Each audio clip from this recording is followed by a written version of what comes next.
আগের মতোই ধরে নেওয়া যাক যে u2n is greater than u2n minus 1, which is greater than u2n minus 2, which is further greater than 2n minus 3 and so on. এবার তাহলে আমরা ওই স্মলার অ্যাটমটার ইকুয়েশন অফ মোশনকে কি লিখবো?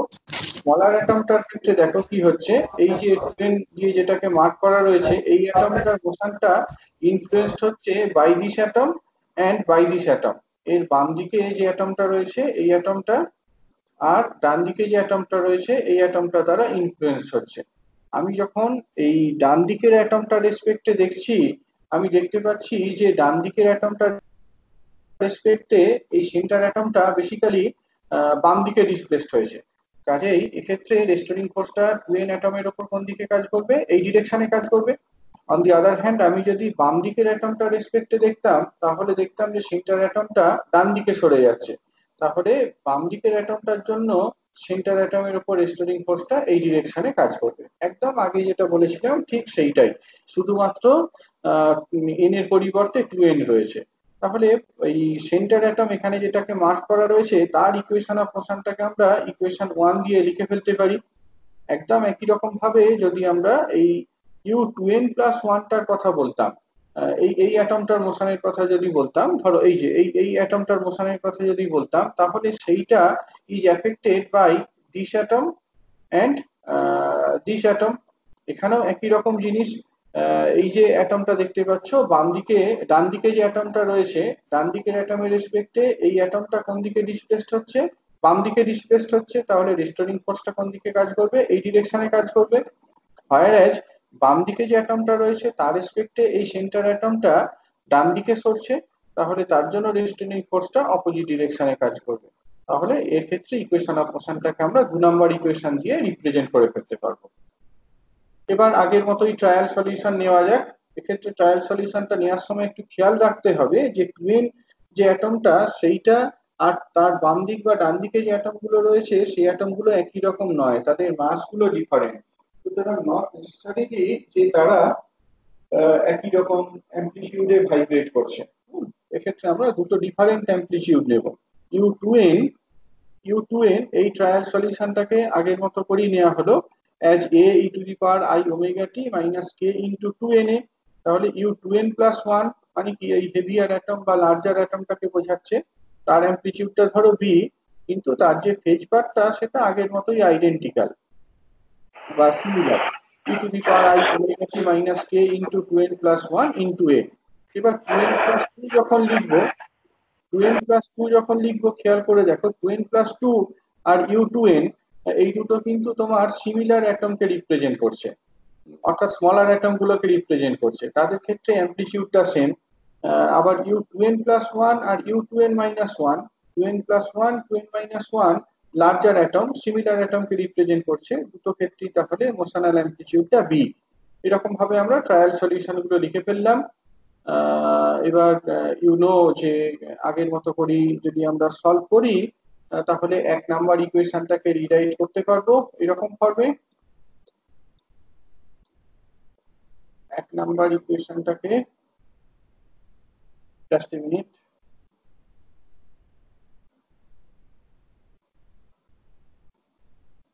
এক নাম্বার ইকুয়েশনটাকে এরকম ফর্মে রিরাইট করতে পারবো। এইটাই আর কি, 1 নাম্বার ইকুয়েশনটাকে এরকম ভাবে রিরাইট করতে পারবো। e to the power ik e to the power minus ik, বুঝতে পারছো এটাকে লেখা যায় as 2 into cos k। Further যদি জিনিসটাকে রিরাইট করো তাহলে এরকম হবে, something into a minus something into b সমান 0। This is year equation 3। আর যদি ওই ট্রায়াল সলিউশন গুলো ওই আগের 2 নাম্বার ইকুয়েশনটাতে বসাতাম, এই জিনিসটা পাওয়া যাচ্ছে যদি আমরা ইকুয়েশন 1 এ বসাই। ট্রায়াল সলিউশনটা ইকুয়েশন 1 এ বসালে আমরা ইকুয়েশন 3 পাই, আর ট্রায়াল সলিউশনটাকে যদি ইকুয়েশন 2 তে বসানো হয় তাহলে আমরা ইকুয়েশন 4 এ যে ফর্মটা রয়েছে সেই ফর্মটা পাবো। ট্রায়াল সলিউশন গুলো ওই দুটো ইকুয়েশনে বসালে ইকুয়েশন 3 আর ইকুয়েশন 4 এই দুটো জিনিস পাবো। এখন দেখতে পাচ্ছ এখানে a আর b এই দুটো বেসিক্যালি আননোন প্যারামিটার। যদি এদের নন ট্রিভিয়াল সলিউশন এক্সিস্ট করতে হয় তাহলে 3 নাম্বার আর 4 নাম্বার ইকুয়েশনে এ আর বি এর যে কোএফিসিয়েন্ট গুলো দেওয়া আছে সেই কোএফিসিয়েন্ট গুলো নিয়ে আমি একটা ডিটারমিনেন্ট ডিফাইন করতে পারি যে ডিটারমিনেন্টটা জিরো হবে। এই ডিটারমিনেন্টটাকে জিরো হতে হবে। ওকে, এই ডিটারমিনেন্টটাকে যদি জিরো হতে হয় তাহলে দেখো অ্যালজেব্রিক্যালি সিম্পলিফাই করতে থাকো, ডিটারমিনেন্টের ভ্যালুটাকে ক্যালকুলেট করো, ফার্দার সিম্পলিফাই করো। এবার এখানে এই যে -4β² রয়েছে আর এখানে কি 4β² cos² কে এ রয়েছে, তাহলে বুঝতে পারছো সেই দুটোকে সাম আপ করে লেখা যায় অ্যাজ 4β² sin² কে। তাহলে এই ইকুয়েশন 5 এ বেসিক্যালি তোমার ওমেগা স্কোয়ার এর একটা কোয়াড্রেটিক ইকুয়েশন রয়েছে। ইকুয়েশন 5টা বেসিক্যালি তাহলে ওমেগা স্কোয়ার এর একটা কোয়াড্রেটিক ইকুয়েশনকে রিপ্রেজেন্ট করছে, যার সলিউশনটা রেডিলি তুমি লিখে ফেলতে পারো as -b plus minus root over of b² - 4ac/2a।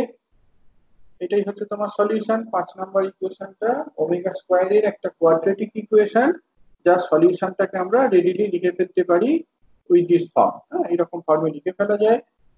এরপর সেটাকে আবার রিরাইট করা হয়েছে, বিশেষ কিছু নয়।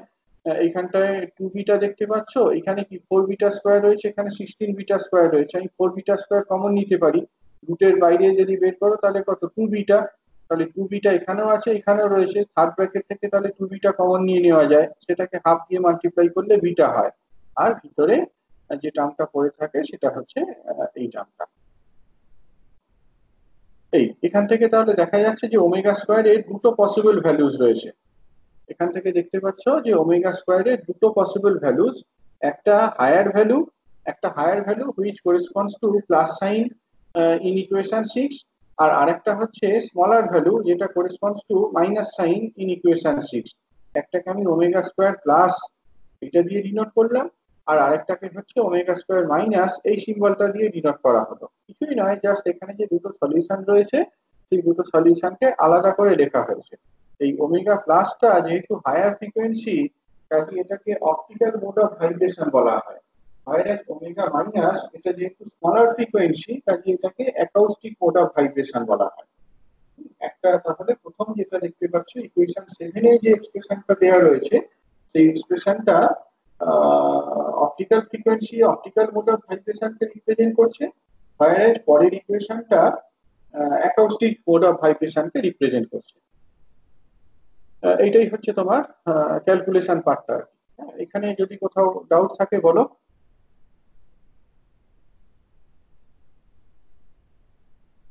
ক্যালকুলেশন পার্টটায় যদি কোথাও ডাউট থাকে কিছু বলো।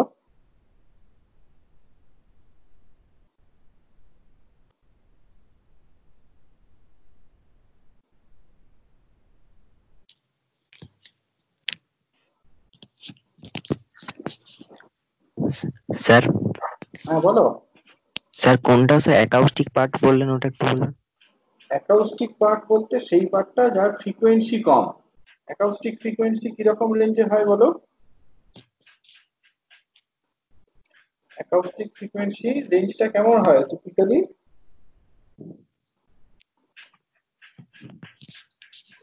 ফিউ হার্টজ থেকে few tens of kilo hertz, few tens of kilo hertz, 10 kilo hertz, 20 kilo hertz, এইরকম। এটা হচ্ছে acoustic frequency range, few hertz থেকে few tens of kilo hertz. whereas optical frequency কিরকম রেঞ্জে হয়? Optical frequency 10 to the power 14, 10 to the power 15 hertz, এরকম অর্ডারে। ঠিক আছে, 10 to the power 14, 10 to the power 15 hertz optical frequency. Calculate করে দেখো, একটা ভিজিবল লাইট ল্যাম্বডা ধরো 500 ন্যানোমিটার, তার জন্য ফ্রিকোয়েন্সিটা কত হয় সেটা ক্যালকুলেট করে দেখো। আর অ্যাকাউস্টিক ফ্রিকোয়েন্সি এটা তোমরা জানোই, যেটা বললাম টিপিক্যালি তোমার 20 কিলো হার্টজের মধ্যে। কাজেই যেটা হায়ার ফ্রিকোয়েন্সি সেইটা হচ্ছে তোমার অপটিক্যাল মোড, অপটিক্যাল ফ্রিকোয়েন্সি। আর যেটা লোয়ার ফ্রিকোয়েন্সি সেটা হচ্ছে অ্যাকাউস্টিক ফ্রিকোয়েন্সি বা অ্যাকাউস্টিক মোড অফ ভাইব্রেশন। এবার প্লাস সাইনটা বুঝতে পারছো হায়ার, মাইনাস সাইনটা লোয়ার, কাজেই হায়ার ওমেগা প্লাস দিয়ে যেটা ডিনোট করছি that corresponds two optical mode of vibration, omega minus দিয়ে যেটা ডিনোট করা হচ্ছে that corresponds two acoustic mode of vibration. ঠিক আছে? ও আচ্ছা আচ্ছা, ঠিক আছে। আর বাকিদের কোনো প্রশ্ন?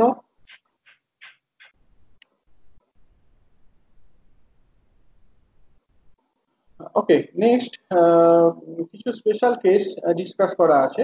মেনলি দুটো কেস ডিসকাস করা আছে। ধরো ওই আগে যে আমরা ব্রিলওয়াজনটা দেখালাম, যে ব্রিলওয়াজনের বাউন্ডারিটা basically plus pi by a আর মাইনাস পাই বাই এ, সেন্টারটা হচ্ছে কে ইকুয়ালস টু জিরো। এইটা রেসপেক্টে আমরা জিনিসটাকে স্টাডি করতে পারি। আর যদি কে এটা টেন্ডস টু জিরো হয়, অর্থাৎ আমরা যদি ব্রিলওয়াজনের সেন্টারের কাছাকাছি জায়গাতে থাকি, তাহলে এই ওমেগা প্লাস বা ওমেগা মাইনাস এই ভ্যালুগুলো কেমন হয়। ফর অপটিক্যাল ব্রাঞ্চ যেটা ওমেগা প্লাস, সেই ভ্যালুটা কেমন হবে। এই যে 7 নাম্বার ইকুয়েশন রয়েছে, 7 নাম্বার ইকুয়েশনে কে এ এইটাকে যদি টেন্স টু জিরো বলো, তাহলে এটাকে ইগনোর করে দিতে পারো। এটাকে ইগনোর করে দিলে কি হবে, এটাকে ইগনোর করে দিলে স্কোয়ার রুটের ভিতর থেকে 1/m প্লাস 1/m এই টার্মটা বেরিয়ে আসবে। এইটা ঠিকই আছে। সেটা বেরিয়ে আসবে, এবং ওমেগা প্লাস যদি ক্যালকুলেট করো তাহলে দেখতে পাবে এটা root over of 2β into 1/m plus 1/m এইটার সাথে সমান হচ্ছে। অন দি আদার হ্যান্ড, আমি যদি 8 নাম্বার ইকুয়েশনে এই অ্যাপ্রক্সিমেশনটা নিতাম কে টেন্স টু জিরো, সেক্ষেত্রে এমনিতে যদি ক্যালকুলেট করে দেখো রাফলি সাইন কে এটা যদি জিরো হয়, এটাকে যদি জিরো ধরে নাও, তাহলে এই টার্মটাও যায় এই টার্মটাও তাই, আলটিমেটলি ওমেগা মাইনাসটা জিরো হয়ে যাবে, এফেক্টিভলি কিছু পাওয়া যাবে না। রাদার আমরা জিনিসটাকে আরেকটু অ্যাকিউরেটলি ক্যালকুলেট করার চেষ্টা করি। কে এটা যদি টেন্স টু জিরো হয়, আমরা জানি যে সাইন কে এর ভ্যালুটা নিয়ারলি কে এর সাথে সমান। কে টেন্স টু জিরো হলে সাইন কে এর ভ্যালুটা কে এর সাথে সমান। তাহলে 8 নাম্বার ইকুয়েশনে সাইন কে এটাকে ডাইরেক্ট জিরো না করে রাদার আমরা কে দিয়ে রিপ্লেস করি। যদি কে দিয়ে রিপ্লেস করি তাহলে কি পাবো, কে এ দিয়ে রিপ্লেস করলে দেখো এই স্কোয়ার রুটের ভিতরে এই টার্মটা থাকবে। এবার আমরা কিছু অ্যালজেব্রিক টাস্ক করতে পারি। 1/m প্লাস 1/m এটাকে কি 1/রিডিউসড মাস এরকম ভাবে বলা যেতে পারে। একটা সিস্টেমে ধরো একটা ডায়াটমিক সিস্টেম, যেখানে তোমার একটা অ্যাটমের মাস স্মল এম আর একটা অ্যাটমের মাস হচ্ছে ক্যাপিটাল এম। তাহলে আমরা এটাকে লিখে ফেলতে পারি, রিডিউস মাসটাকে কিভাবে লিখতে পারি, অ্যাজ 1/μ সমান 1/m প্লাস 1/m, এরকম ভাবে লিখে ফেলতে পারি। সেটাই করা হয়েছে আর কি। হ্যাঁ, এইটাকে লেখা হয়েছে আজ 1/μ², বাইরে 1/μ। এবার এখান থেকে আমরা 1/μ যদি কমন নিয়ে নিই, তাহলে এইরকম একটা এক্সপ্রেশন পাবো। এইটাকে আবার অ্যালজেব্রিক্যালি মানে এটাকে আবার সিম্পলিফাই করা হয়েছে, আই মিন বাইনোমিয়াল এক্সপানশন করা হয়েছে। বাইনোমিয়াল এক্সপানশন করে আমরা এই টার্মটা পেয়েছি। করার পর যদি দেখো এরকম একটা জায়গাতে আসবে, এটা ওমেগা স্কোয়ার মাইনাস এর ভ্যালু, এখান থেকে ওমেগা মাইনাস এইটাকে ক্যালকুলেট করে দেখো এরকম কিছু একটা পাচ্ছ। তাহলে near the centre of the Brillouin zone omega plus omega minus এই ভ্যালুগুলো কত হয় সেই জিনিসটা আমরা দেখলাম। এরপর আরেকটা কেসে দেখা যাক, নিয়ার দি বাউন্ডারি এ এ ভ্যালুটা যদি প্লাস পাই/2 বা -π/2 হয়, তাহলে সাইন কে এর ভ্যালুটা কি +1 বা -1, তাহলে সাইন স্কোয়ার এর ভ্যালুটা হচ্ছে তোমার +1। এবার ওই 7 নাম্বার আর 8 নাম্বার ইকুয়েশনে যদি ভ্যালুগুলোকে বসিয়ে দাও, বসিয়ে দেওয়ার পর যদি সিম্পলিফাই করো, তাহলে দেখতে পাবে ওমেগা প্লাস ভ্যালুটা এরকম হচ্ছে, অপটিক্যাল ফ্রিকোয়েন্সিটা এরকম, আর অ্যাকাউস্টিক ফ্রিকোয়েন্সিটা হচ্ছে এইরকম। এটাই আর কি। হ্যাঁ, একটা ডায়াটমিক ল্যাটিসের ক্ষেত্রে যদি আমরা এই হুকস ল এর উপর বেস করে কাপল ভাইব্রেশনটা স্টাডি করি, তাহলে দেখতে পাবো যে এরকম দুটো ফ্রিকোয়েন্সি পাওয়া যাচ্ছে, একটা ওমেগা প্লাস আর আরেকটা হচ্ছে ওমেগা মাইনাস, এরকম দুটো রেজোনেন্ট ফ্রিকোয়েন্সির আইডিয়া পাচ্ছি। সিস্টেমটা যদি নর্মাল মোড অফ ভাইব্রেশনে ভাইব্রেট করে, তাহলে দুটো পসিবল ফ্রিকোয়েন্সি থাকতে পারে, একটা হচ্ছে ওমেগা প্লাস আর আরেকটা হচ্ছে ওমেগা মাইনাস। তো ওমেগা প্লাস বা ওমেগা মাইনাসের ভ্যালুগুলো near the centre of the Brillouin zone কেমন হয়, আর at the boundary of Brillouin zone কেমন হয় সেইটা দেখালাম। এটা বেসিক্যালি তোমার ওয়েভলেন্থের সাথে directly related. K a tends to zero এই কথার অর্থ কি, কে টেন্স টু জিরো এই কথার অর্থ হচ্ছে ল্যামডাটা ইজ ভেরি লার্জ। তার কারণ কি, কে সমান 2π/ল্যামডা,